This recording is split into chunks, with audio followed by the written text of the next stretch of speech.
नमस्कार, स्वागत है आपका गोल्ड स्पॉट में। मैं हूं मनीषा गुप्ता। आज बात करेंगे सोने की, जहां पर कुछ चमक इसकी घटती हुई नजर आई है। डॉलर इंडेक्स एक हफ्ते के हाईज पर है। बॉन्ड यील्ड्स में हमने तेजी आते हुए देखी है और यूएस फेड ऑफिशियल्स का कहना है कि जब तक इन्फ्लेशन सस्टेन नहीं करती तब तक रेट नहीं कट करने जाने चाहिए या बहुत रैपिडली कट नहीं किए जाने चाहिए। उसका सीधा असर और सबसे बड़ा असर हमने यहाँ पर सोने चांदी में आते हुए देखा, जहां पर सोने में कल देर रात 1% की गिरावट तो चांदी में 1.5% की मंदी देखने को मिली।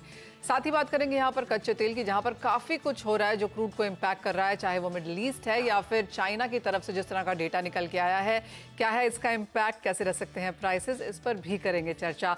साथ ही बात करेंगे महंगाई की, क्योंकि ये सबसे बड़ी हेडलाइन फिलहाल है और सरकार की तरफ से लगातार कई सारे इनिशिएटिव्स और मेजर्स हमने यहाँ पर आते हुए देखे हैं। चावल को लेकर अब यहाँ पर क्या पक रहा है, इस पर भी करेंगे बात। हमारे साथ इन सब पर चर्चा करने के लिए हैं एचडीएफसी सिक्योरिटीज के अनुज गुप्ता, कुंवर जी ग्रुप के Ravi Deora, India bullion and jewellers association के सुरेंद्र मेहता, और ब्रेक के बाद हम चावल पे बात करेंगे सत्यम बालाजी राइस इंडस्ट्रीज के डायरेक्टर हिमांशु अग्रवाल से। लेकिन बात पहले सोने चांदी की, क्योंकि अच्छी खासी उठापटक यहाँ पर जारी है। पिछले साल की जो तेजी है वो बिल्डअप और उसके ऊपर होता हुआ नजर नहीं आया। 2050 के आसपास रेजिस्टेंस, 2020-30 के आसपास सपोर्ट, इस तरह के ट्रेड्स हमने फिलहाल यहां पर बनते हुए देखे हैं। सुरेंद्र जी नमस्कार, बहुत शुक्रिया साथ जुड़ने के लिए। कैसे देखते हैं आप करंट गोल्ड प्राइसेस जो हैं, किस तरह के क्यूज यहां पर फिलहाल काम करते हुए दिख रहे हैं?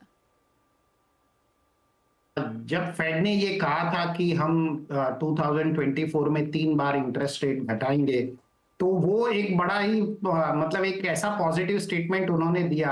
वो कभी भी इन्फ्लेशन को प्रिडिक्ट नहीं कर पाए थे और अब वो इन्फ्लेशन घटेगा उसको उन्होंने प्रिडिक्ट करके ये कह दिया कि हम 3 बार इंटरेस्ट रेट घटाएंगे। अब आज देखें तो ऑलमोस्ट 62% से 63% ही चांसेस बने हुए हैं कि वो इंटरेस्ट रेट मार्च में घटा सकते हैं। और दूसरा जो जियोपॉलिटिकल टेंशन बना हुआ है, यदि उस टेंशन में कहीं पर भी यूएस इन्वॉल्व है तो हमेशा डॉलर इंडेक्स बढ़ेगा ही बढ़ेगा और ये सारे दूसरे एसेट क्लास पर दबाव डालेगा।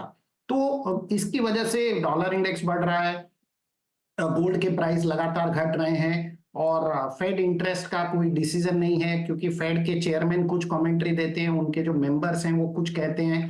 तो लोगों में एक असमंजस की स्थिति है। लोगों को डिसीजन नहीं ले पाते हैं कि हमें गोल्ड पर बाय करना चाहिए या सेल करना चाहिए। लेकिन यदि आप इस पूरे कॉन्टेक्स्ट में देखें तो आज की तारीख में सबसे अच्छा बेट यूएस डॉलर ही है, क्योंकि यदि इराक और ईरान और जैसी कंट्रियां यदि यूएस के ऊपर कोई हमले की बात करती है या उन्हें कहीं पर भी जियोपॉलिटिकली डिस्टर्ब करती है, तो डेफिनेटली इसमें यूएस हमेशा आगे ही रहने वाला है और इसीलिए यूएस डॉलर इंडेक्स में लगातार तेजी आ रही है और गोल्ड के प्राइसेस नीचे आ रहे हैं। मुझे अभी भी बहुत ज्यादा कमजोरी लगती है गोल्ड में और मेरे ख्याल से 2024 के जो पहले 3 से 6 महीने हैं वो इसी तरह से जाने वाले हैं और लोगों को बहुत ही कॉशियस रहने की जरूरत है। तो मिस्टर मेहता, फिर प्राइसेस और कितना नीचे आते हुए आप देख रहे हैं? इन स्तरों से भी नियर टर्म में फिर क्या रेंज आप एक्सपेक्ट कर रहे हैं? देखिए, मुझे इमीडिएट तो लग रहा है कि एक बार $1992 पे स्पॉट मार्केट में अच्छा सपोर्ट मिलेगा गोल्ड को। लेकिन यदि आप थोड़े से लंबी अवधि की बात करें तो मेरे ख्याल से $1866 तक हम गोल्ड को गिरता हुआ देख सकते हैं। हमें दो बातें सबसे इंपॉर्टेंट ध्यान रखनी चाहिए। जब भी गोल्ड टॉप बनाता है और अपने प्रीवियस टॉप को तोड़ता है तो वहां से वो हमेशा $250 से $400 नीचे आता है। तो गोल्ड ने पिछला टॉप 2080 बनाया था, उसके बाद $2150 टॉप बनाया, तो यहां से 250 से $400 की गिरावट तो हिस्टोरिकली हमने देखा है कि ऐसा होता ही है। तो ये एक रीजन है। दूसरा, यदि आप ईटीएफ के भी आंकड़े देखें तो नवंबर में ईटीएफ में अच्छी खासी बाइंग हुई थी, दिसंबर से ईटीएफ में लगातार बिकवाली जारी है। पहले के 12-15 दिनों के अंदर ही ईटीएफ के अंदर जो ग्लोबल ईटीएफ है वहां पे लगभग 36 टन का आउटफ्लो हो चुका है। दिसंबर में भी बहुत बड़ा आउटफ्लो हुआ है। तो कहीं पर भी ना तो सेंट्रल बैंक की बाइंग है ना ईटीएफ की बाइंग है, और जब तक ईटीएफ बाइंग नहीं करते हैं, और मुझे नहीं लगता कि ईटीएफ इस लेवल पे बाइंग करेंगे। मुझे लगता है कि ईटीएफ हमेशा 1800 से $1850 की राह देखेंगे और वहीं पे वो मेजर बाइंग करेंगे। तब तक गोल्ड प्राइसेस में कोई भी ऊपर की तरफ जाने की संभावना मुझे लगती है। ऑल राइट, सुरेंद्र जी, आपके पहले के नंबर्स भी हैं, वो भी हमने यहाँ पर साकार होते हुए देखे हैं। तो आप कह रहे हैं कि जो 2020 के लेवल्स अभी हैं 1980 और 1860 नीचे में, इसके लिए तैयार रहना चाहिए। जी बिल्कुल बिल्कुल पहला सपोर्ट $1992 पे मिल सकता है और दूसरा सपोर्ट कहीं नहीं है $1929 से $1866। I am still of the view कि $1866 तक आपको गोल्ड नीचे जाता हुआ नजर आएगा। यदि यूएस ये इन्वॉल्व है कहीं पर भी जियोपॉलिटिकल टेंशन में तो यूएस का ही अपर हैंड रहेगा, उसकी करेंसी का अपर हैंड रहेगा। All right. वो दूसरे सारे एसेट क्लास को लेकर डूबे। एब्सोल्युटली। खरीदारी की अगर इंडियन मार्केट्स की बात करें तो हम जानते हैं कि ऑफ कोर्स बाइंग तो है क्योंकि फेस्टिवल सीजन है, त्योहार हैं, तो इंडिया खरीदता तो है, कम खरीदता है क्योंकि भाव इतने बढ़ चुके होते हैं। ये जो करेक्शन है कब तक एक्सपेक्टेड है, और आप कहेंगे भारतीय बाजारों में एक जो मच नीडेड पुश है खरीदारी का वो इस गिरावट पे आता हुआ नजर आएगा? बिल्कुल यदि यदि ये प्राइजेस लगभग 60 से 61 हजार के बीच में आ जाते हैं तो हमें अच्छी खासी खरीदारी भारतीय बाजारों में देखने मिलेगी। हमने ऑलमोस्ट दिवाली के बाद देखा है कि ऑलमोस्ट मतलब सेल कम से 50% से भी ज्यादा सेल डाउनवर्ड ट्रेंड की तरफ है। भारतीय बाजारों में जो थोड़ा सा पुश अभी मिला है वो राम मंदिर के कुछ पॉइंट्स वगैरह हैं, उसको लेकर भारतीय बाजारों में जरूर जरूर एक पुश मिला है क्योंकि वो भी एक फेस्टिवल की तरह सेलिब्रेट हो रहा है। लेकिन उसके सिवा मुझे कहीं पर भी कोई तरह की बाइंग नजर नहीं आती और किसी भी प्रकार का मुझे कोई गोल्ड में सपोर्ट नजर नहीं। यहाँ पर राम मंदिर की बात करी और मैं एक रिपोर्ट पढ़ रही थी कि ऑगमोंट गोल्ड यहाँ पर राम मंदिर या श्री राम के कॉइन्स यहाँ पर निकाल रहे हैं। क्लियरली काफी सारा मर्चेंडाइज और काफी सारी उस तरह की चीजें हम यहाँ पर मार्केट्स में आता हुआ देखेंगे, लेकिन विद इन जवेरी बाजार, विद इन गोल्ड मार्केट्स आप इसकी क्या बहुत बड़ा पुश देखते हैं मैन्युफैक्चरर्स, ज्वेलर्स की तरफ से इस इवेंट का फायदा उठाने के लिहाज से? देखिए जो हमने ये देखा है कि जो सिल्वर के कॉइन हैं वो बहुत ज्यादा बिक रहे हैं। ऑफ कोर्स गोल्ड के कॉइन भी बिक रहे हैं और मतलब बार बार ये आउट ऑफ स्टॉक हो जाता है। सिल्वर के कॉइन तो बहुत आउट ऑफ स्टॉक होते जा रहे हैं ओके। और almost every day repeat order है, मार्केट में डिमांड है। राम दरबार के पेंडेंट की डिमांड है, राम मंदिर के बनाए हुए अंगूठी की डिमांड है, कॉइन्स की डिमांड है जिसमें एक तरफ राम मंदिर बना हुआ और दूसरी तरफ राम भगवान की फोटो हो। तो इस प्रकार के तमाम अलग अलग तरीके से लोग वो मोमेंट, वो प्रतीक चिन्ह एक अपने पास रखना चाहते हैं और इसी वजह से उसमें डिमांड। ओके, तो डिमांड अच्छी देखने को मिली है। राम मंदिर के पर्सपेक्टिव से सिल्वर कॉइन्स की काफी बिक्री हुई है। लेकिन अगर वापस स्ट्रैटेजीज की बात करें तो अनुज, ज्वेलरी बायर्स हो या फिर इन्वेस्टर्स हो, उनके लिए तो एक इंडिकेशन मिस्टर मेहता ने दे दिया कि अभी रुको, बेहतर लेवल मिलेंगे एंट्री करने के। लेकिन ये बताइए ट्रेडर्स को क्या करना है अभी? नहीं, देखिए जिस तरीके का सेंटीमेंट दिख रहा है और इंटरेस्ट रेट पर अभी तक कोई क्लैरिटी नहीं आई है, तो हमने देखा है कि डॉलर इंडेक्स एक महीने के उच्चतम स्तर पर आया है और उसकी वजह से कहीं ना कहीं गोल्ड में एक सेलिंग प्रेशर देखने को मिला है। तो ट्रेडिंग पर्सपेक्टिव से मुझे लगता है कि बिकवाली के साथ आपको मार्केट देखने को मिल सकता है। अभी देखें तो गोल्ड $2020 के नीचे आ गया है, सिल्वर भी ऑलमोस्ट $23 के नीचे ट्रेड कर रही है। तो मुझे लगता है कि यहाँ पर गोल्ड के अंदर बिकवाली का ट्रेड देखने को मिल सकता है। तो गोल्ड अगर किसी को ट्रेड करना है तो 62,000 के ऊपर अगर आता है तो वहाँ बिकवाली का ट्रेड लें। 62,180 का स्टॉप लॉस लगाए, टारगेट नीचे करीबन 61,700 और इंटरनेशनल मार्केट में करीबन $2010 से लेकर $2005 तक के लेवल देखने को मिल सकते हैं। तो शॉर्ट टर्म में लग रहा है कि भावों में थोड़ी बहुत गिरावट देखी जा सकती है। हालांकि हमने कुछ दिन पहले एक अच्छा मोमेंटम देखा था, पॉजिटिव बायस, बट 2050 का जो एक रेजिस्टेंस था उसके ऊपर क्लोजिंग नहीं हुई और वीकली बेसिस पर हमने एक गिरावट आती हुई देखी। तो मुझे लगता है कि जब तक मार्केट $2050 के ऊपर वीकली बेसिस पे क्लोज नहीं करेगा तब तक हम एक अच्छा रनअप नहीं देख पाएंगे। अदरवाइज यहाँ पे फिलहाल अभी सेल ऑन राइज का मार्केट रहेगा। डाउन साइड में अगर हम सपोर्ट की बात करें तो एक साइकोलॉजिकल लेवल है $2000 का, जो कि अगर ब्रेक होता है तो फिर $1980 तक के लेवल देखने को मिल सकते हैं। तो $2000 के लेवल को वॉच करना चाहिए और बिकवाली आने के लिए। अगर $2000 का लेवल सस्टेन होकर नीचे की तरफ टूटता है तो फिर $1980 तक के लेवल देखे जा सकते हैं। ऑलराइट, तो ये तो बात हुई सोने चांदी की, जहां पर सभी मानते हैं कि गिरावट का इंतजार यहां पर करना चाहिए, स्पेशली अगर आप एक इन्वेस्टर हैं और खरीदना चाहते हैं। सुरेंद्र मेहता जी, बहुत शुक्रिया साथ जोड़ने के लिए और वो डिटेल में हमारे साथ खरीदारी और प्राइस व्यू पर भी चर्चा करने के लिए। आगे बढ़ेंगे और बात अब यहाँ पर मेटल्स की कर लेते हैं। रवि, आप कैसे देखते हैं इंडस्ट्रियल मेटल्स को, क्योंकि कुछ खरीदारी यहाँ पर जरूर लौटी है। जिस तरह का चाइना का डेटा आ जाया है, ताकि चाहे वो इंडस्ट्रियल प्रोडक्शन नंबर्स थे या जीडीपी नंबर्स थे, लेकिन क्लियरली जो होम सेल्स का डेटा है वो ऑन द वीकर साइड था, तो एक mix bag in that sense रहा है। ऊपरी स्तरों से कुछ मुनाफा वसूली भी अब यहाँ पर स्क्रीन पर देखने को मिल रही है। जरूर सर, ट्रेंड काफी मिक्स है। पर्टिकुलर जिस हिसाब से कल स्टिमुलस के बाद जो अच्छी रिकवरी थी वो आज डेटा ने वाइप आउट कर दी। पर्टिकुलर डेटा में कुछ इतना इनकरेजिंग मूव नहीं था, इतना स्टिमुलस देने के बावजूद अभी भी इकोनॉमी में एक डिमांड फैक्टर काफी कमजोर है। हालांकि आगे जाके मींस के जो चाइना के कल लेट इवनिंग कमेंट आए थे कि आगे जाके जो लूनार है उसमें काफी अच्छी activities, economic activities and demand activities की उम्मीद है। अगर ये जियोपॉलिटिकल रिस्क ज्यादा एक्सपांड नहीं होता तो मुझे लग रहा है कि प्राइसेस में यहाँ एक स्टेबिलिटी देखने को मिलेगी, जहां पे कॉपर आउट परफॉर्म कर सकता है। 712 के करीब कॉपर बाय करें। स्टॉप लॉस लगाए 706 का, 722 का टारगेट आपको वहां पे देखने को मिल सकता है। सेकंड फैक्टर है कि डॉलर इंडेक्स अप्रिशिएट है, तो बहुत बड़ी तेजी की उम्मीद अभी नहीं है। हालांकि आपको 722 से 725 तक के लेवल कॉपर में आते हुए दिख सकते हैं। ओके, तो ये स्ट्रैटेजी है बेस मेटल्स में। कॉपर पर एक ट्रेड ले सकते हैं 722 के टारगेट्स के लिए। लेकिन बात कच्चे तेल की भी कर लेते हैं। और अनुज, एक तरफ तो सेंट्रल बैंकर्स की तरफ से हॉकिश कमेंट, साथ ही स्ट्रॉन्गर यूएस डॉलर, दूसरी तरफ रेड सी कॉन्फ्लिक्ट्स की वजह से एक सपोर्ट एक्सपेक्टेड है। कैसे देख रहे हैं आप फिलहाल कच्चे तेल के प्राइसेस को?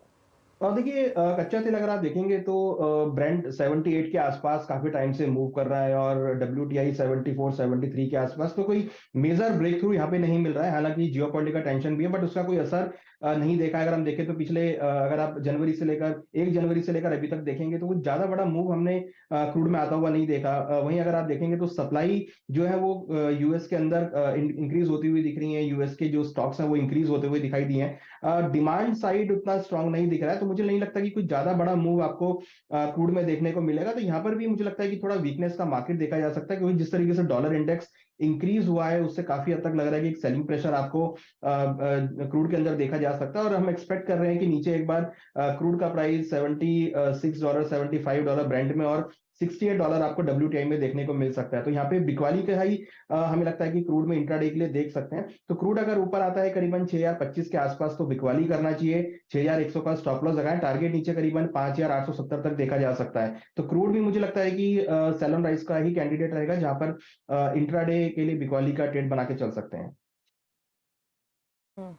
क्विकली रवि, नेचुरल गैस पर राय क्या है? मोस्ट वॉलेटाइल कमोडिटी पिछले कुछ सेशन से आज वापस 4% नीचे है। क्या व्यू है नेचुरल गैस पर? जड़ से थोड़ा गोरेला ट्रेड चल रहा है, एक दिन प्लस एक दिन माइनस, वैसे ही ट्रेड रहेगा। पर्टिकुलर मुझे लग रहा है कि थर्सडे की जो इन्वेंट्री के नंबर आएंगे इसके बाद आपको एक अच्छी रिकवरी की उम्मीद करनी चाहिए। इससे अभी भी फ्यूचर को अवॉइड करें, आप ऑप्शन का इस्तेमाल करें। 230 का जो in the money strike call option है वो 10 के करीब बाय करें 3 के स्टॉप लॉस के साथ। ये मंडे तक रुके पोजिशन में आपको 24 से 30 तक के लेवल देखने को मिल सकते हैं। ओके, चलिए, तो ये रही नेचुरल गैस पर 4% नीचे भाव, आज भी 233 के आसपास कारोबार करते हुए। चलिए, रुक रहे हैं इसी के साथ एक ब्रेक के लिए। ब्रेक के उस पार एग्री स्ट्रैटेजीज पर तो बातचीत करेंगे ही, साथ ही बात करेंगे राइस की भी। सत्यम बालाजी राइस इंडस्ट्रीज के डायरेक्टर हिमांशु अग्रवाल हमारे साथ बने हुए हैं, करेंगे उनसे बातचीत एक छोटे से ब्रेक के बाद। नमस्कार, हमारे साथ सत्यम बालाजी राइस इंडस्ट्रीज के डायरेक्टर हिमांशु अग्रवाल है। हिमांशु, नमस्कार, शुक्रिया समय निकालने के लिए। और जिस तरह की खबरें आ रही हैं कि सरकार यहां पर OMSS के द्वारा बेचा हुआ चावल का दाम घटा सकती है, एक तो कितनी ज़रूरत थी इसकी, कितना बेचा जा रहा है और क्या सेंस है अब अवेलेबिलिटी को लेकर? देखिए, sense of availability is not a concern at all. मतलब कोई कंसर्न नहीं है। The paddy is flowing in as good as possible. जितनी पैडी चाहिए थी उतनी गवर्नमेंट खरीद पा रही है। कस्टम मिलिंग भी काफी अच्छा खासा हो रहा है।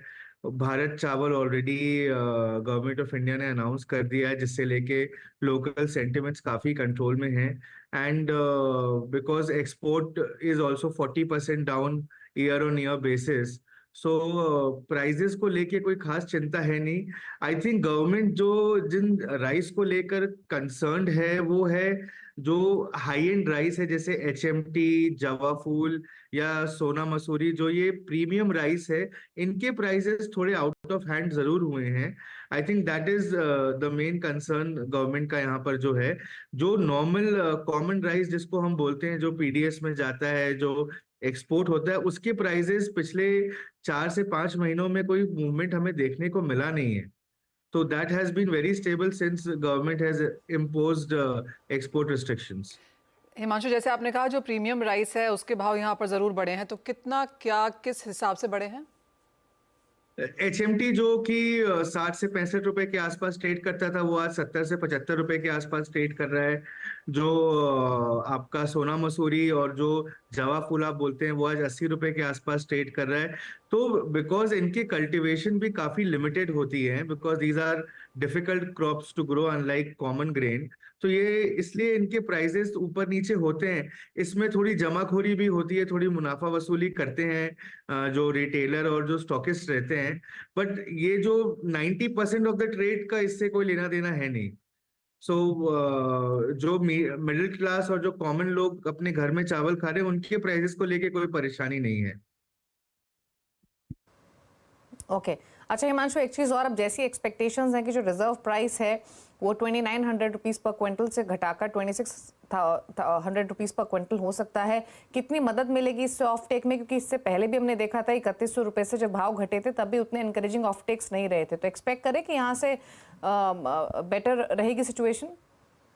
अगर 26 रुपीज रिजर्व प्राइस रहता है तो जरूर हम देख सकते हैं कि एक सर्टेन लेवल ऑफ ऑफटेक मिल सकता है, नॉट नेसेसरीली इंडियन ट्रेड या लोकल रिटेल ट्रेड के लिए, but maybe for export front और maybe for certain parts of the country. But कोई बहुत ज्यादा एनकरेजिंग ट्रेड हमें देखने को शायद 26 रुपए में भी ना मिले, बिकॉज देयर इज बहुत बड़ा कॉस्ट इन्वॉल्व है गवर्नमेंट के वेयरहाउस से एंड कंज्यूमर तक पहुंचाने का भी।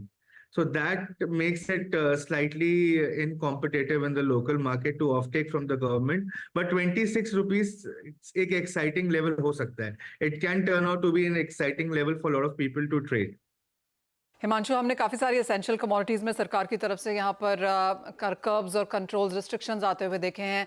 जो कुछ अब यहाँ पर चावल के साथ है, कितना लंबा आप उसको चलता हुआ देखेंगे एज एन इंडस्ट्री कि वो फायदेमंद रहे? जो गवर्नमेंट के रिस्ट्रिक्शंस हैं उसमें भी रैशनल लाना पड़ेगा, क्योंकि गवर्नमेंट एनसीएल के थ्रू एक्सपोर्ट्स रूट आउट कर रही है and NCL today is demanding अच्छा खासा premium over what we used to sell. तो उसको देखना पड़ेगा गवर्नमेंट की export policies on a long term कैसा रखती हैं, एनसीएल कितना अपना मार्जिन रख के आगे एक्सपोर्टर्स और एग्रीगेटर्स को ऑफर करते हैं, एंड गवर्नमेंट कितना एलोकेशन आगे जाके करती है, जिससे लोकल प्राइसेस काफी डिटरमाइंड होंगे आने वाले समय में। But because we have another crop coming in next 2-3 months, तो प्राइसेस को लेके कोई खास चिंता वाली स्थिति नहीं है। जो मेन कंसर्न था, जैसा मैंने पहले भी कहा था आप ही के साथ मनीषा जी, कि एमएसपी को लेकर जो एमएसपी और बोनसेस जो स्टेट और सेंट्रल गवर्नमेंट दे रहे हैं, that is the foundation of rice and prices, ना कि किसी प्रकार की जमाखोरी। आज गवर्नमेंट का हमारे पास भी लेटर आया कि आप प्लीज अपने मार्जिन्स रिड्यूस करें। मार्जिन्स हमारे कोई डिसाइड नहीं करता है, ये डिमांड और सप्लाई का मार्केट है। हम जितना खरीदते हैं अपने कॉस्ट में आगे उसको सेल करते हैं। Mainly the problem is the high MSP and the high bonuses being declared by the state and central government. आज हम 30 रुपए का धान खरीद के 25 रुपए का चावल नहीं बेच सकते। So that government needs to understand कि they need to find a right balance कि कितना MSP बढ़ाना। हिमांशु, just एक चीज जो आप कह रहे हैं कि आपको लेटर आई है टू रिड्यूस योर मार्जिन्स, किस डिपार्टमेंट से और कितना मार्जिन कम करने की बात की जा रही है, और is it just a line letter? There is no particular there is no particular figures that was discussed or was told to us. Okay. ये सिर्फ एक जेनरिक लेटर था कि आप लोगों को अपना मार्जिन और अपने स्टॉक लेवल्स कम करने हैं। आज कोई भी rice is a commodity which is first very very perishable, ये खराब हो जाता है। Correct. कोई इसको 2 साल 3 साल तक अपने पास रख नहीं सकता है। ये एक बहुत सिंपल ट्रेड है, इसमें ना ही कोई कोऑपरेटिव्स ना ही कोई एसोसिएशंस काम करते हैं, सब अपने इंडिविजुअल लेवल पे काम करते हैं। तो इसमें कोई बहुत ज्यादा प्राइसेस डिक्टेशन हो नहीं पाता है। Sure. जो ये प्राइसेस बढ़े हैं, इसका मेन रीजन हमेशा से एमएसपी ही एंड बोनसेस रहे हैं। तो बिकॉज फैक्ट्रीज को इजी या सस्ते चावल, अगर सस्ते धान नहीं मिलेंगे तो हम उसका चावल कैसे बना के देंगे? This is the basic things that government needs to understand. चलिए, शुक्रिया हिमांशु आपका आने के लिए शो में और अपने व्यूज देने के लिए। तो एक राइट बैलेंस बनाने की जरूरत है, सरकार को पॉलिसीज को रीलुक करने की जरूरत है, लेकिन अगर बात करें हम राइस की अवेलेबिलिटी या प्राइसेस की, तो उसको लेकर फिलहाल कोई चिंता नहीं है। शुक्रिया हिमांशु आपका। लेकिन फटाफट से बात करते हैं हम स्ट्रैटेजीज की। रवि, एग्री कमोडिटी पैक से कुछ ट्रेड्स रिकमेंड करेंगे क्या? एग्रीबैक से पहला रिकमेंडेशन धनिया पे रहेगा। काफी अच्छे ब्रेकआउट के बाद ये सस्टेन हो रहा है। धनिया में मीन्स के जो नए कॉन्ट्रैक्ट है वो 7700 के करीब बाय करे 7620 के स्टॉप लॉस के साथ, और 7880 तक के लेवल की उम्मीद करनी चाहिए। और सेकंड रिकमेंडेशन गुआरगम पे रहेगा। उसने भी जब से 10,680 का रेजिस्टेंस ब्रेक किया है वो काफी अच्छा सस्टेन हो रहा है। 10,680 के स्टॉप लॉस के साथ आप फरवरी फ्यूचर बाय करें। टारगेट रहेगा 11,000। तो मुझे लग रहा है कि आज गुआरगम एंड कोरिएंडर दोनों में बाइंग की स्ट्रेटेजी रखनी चाहिए। अनुज, क्विकली डॉलर इंडेक्स पर क्या राय है आपकी? डॉलर इंडेक्स जिस तरीके से इंक्रीज हुआ, हमें लग रहा है कि थोड़ा सा बाउंस बैक रहेगा और ऊपर में 103.50 से लेकर 104 तक आ सकता है। उसके साइमल्टेनियसली हमें लगता है कि रुपये के अंदर थोड़ी सी वीकनेस देखी जा सकती है और ऊपर करीबन 83.30 तक के लेवल आपको रुपये में देखने को मिल सकते हैं। तो डॉलर इंडेक्स में स्ट्रेंथ देखने को मिल सकती है। ओके, चलिए, शुक्रिया अनुज और रवि, आप दोनों का ही आने के लिए शो में और अपने स्ट्रैटेजीज व्यूज देने के लिए। रुकने इसी के साथ एक ब्रेक के लिए मुझे मनीषा जी को दीजिए इजाजत। ब्रेक के उस पर आप देखिए बाद द मार्केट का एक्शन फ्यूचर एक्सप्रेस में। नमस्कार।